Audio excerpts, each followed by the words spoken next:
당선인께서는 검찰 출신이기 때문에 검찰 개혁에 있어서도 여러 가지 이제 구상을 하실 것 같습니다. 예. 특히 뭐 최근에 있었던 검찰 인사 평가를 좀 계속 하시고 계실 것 같은데 어떻습니까? 어떻게 보십니까? 이번 인사는 시기에서도 동의를 할 수가 없고 내용도 동의를 할 수가 왜 없습니다. 그렇습니까? 시기적으로 하필이면 왜 김건희 여사를 수사를 한다고 하니까 이런 맞바꾸는 인사를 합니까?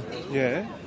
검찰의 인사는 평소 1년 단위로 이루어지기 때문에 그렇죠. 예. 작년 9월에 했으니까 금년 9월에 해야 맞는 거죠. 꽤 남았어야죠. 검찰총장도 그때 바뀌는 거니까요. 네, 네. 근데도 불구하고 이처럼 8개월 만에 인사를 하고 그것도 김건희 여사 소환 계획을 밝힌 뒤에 이루어진 인사는 동의가 어렵겠죠.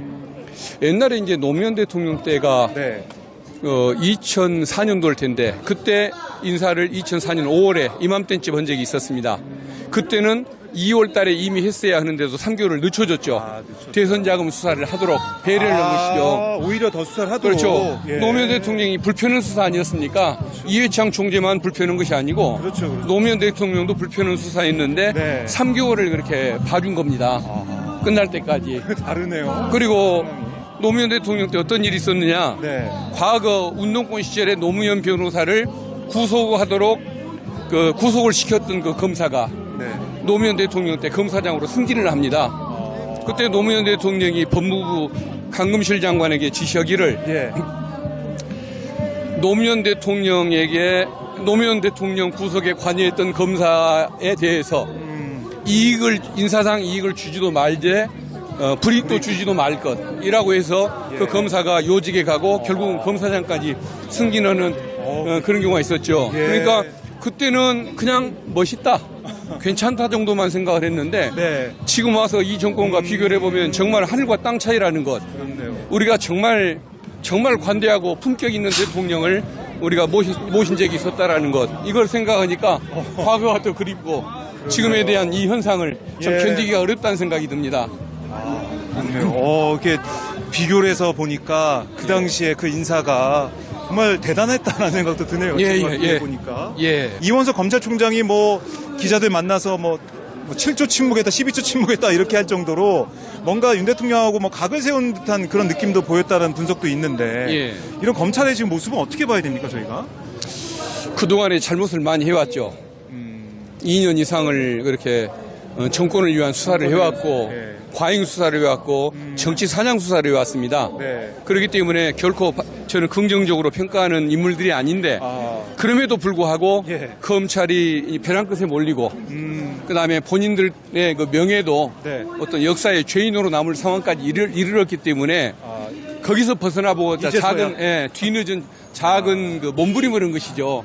근데 그 꿈틀대고 몸부림하는 것조차도 네. 못 봐주겠다라고 갈아치우는 인사를 하는 윤석열 대통령은 그보다 더 문제가 많은 인물이라고 봐야겠죠. 그래요. 예.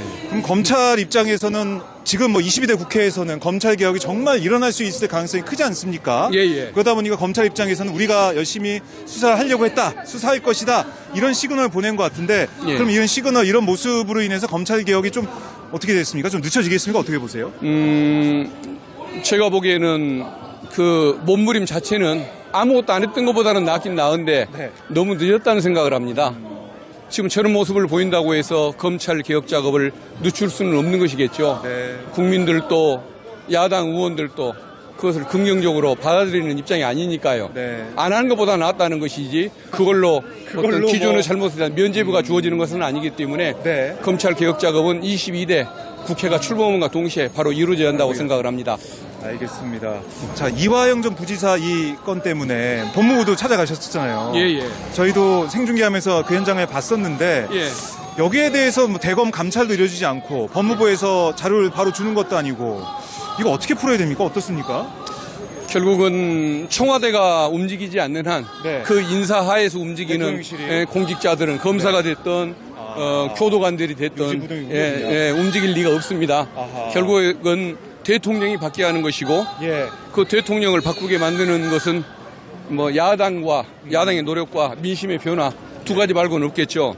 근데 웬만해서는 바뀔 사람이 아니죠. 그런다고 해서 그렇다면 결국은 그 정말 그 어떤 폭풍 내지는 어떤 큰 거 물살의 흐름이 주어짐으로 인해 가지고 국민의힘 의원들 네. 108명 중에 8명마저도 이제 이쪽 편을 들 수밖에 없는 그런 분위기를 조성을 해줘야만 네. 아마 윤석열 대통령도 네. 이제 마음을 바꿀 겁니다. 쫓겨날 수밖에 없는 상황에 이르를 아하. 때 그러니까 야당의 책임이 굉장히 큰 거죠. 그렇네요. 야당이 국민들의 목소리를 잘 듣고 예. 그 뜻을 잘 받아 안아서 움직이게 된다면 뭐 여당 의원들도 별 수가 없는 것이고 예, 예. 108명 중에 8명은 입장을 바꿀 수도 있다 이렇게 보시는 그렇죠. 검찰이 네. 이제 정말 문을 닫게 생긴 위기에 네. 처해서야 검찰총장과 중앙지검장이 움직였던 것처럼 네.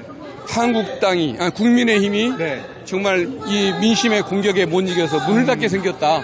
이 상황까지 이럴 때 네. 내부 분열이 일어날 상황이 되지 않겠습니까? 그렇죠. 그래서 그 국민의힘 의원들이 정말 민주당의 주장에 동조하는 일부가 동조하는 상황을 만들어낼 책임 그게 우리 민주당 의원들한테 있다고 생각합니다. 알겠습니다. 그런 날이 오도록 노력해야죠. 네. 예.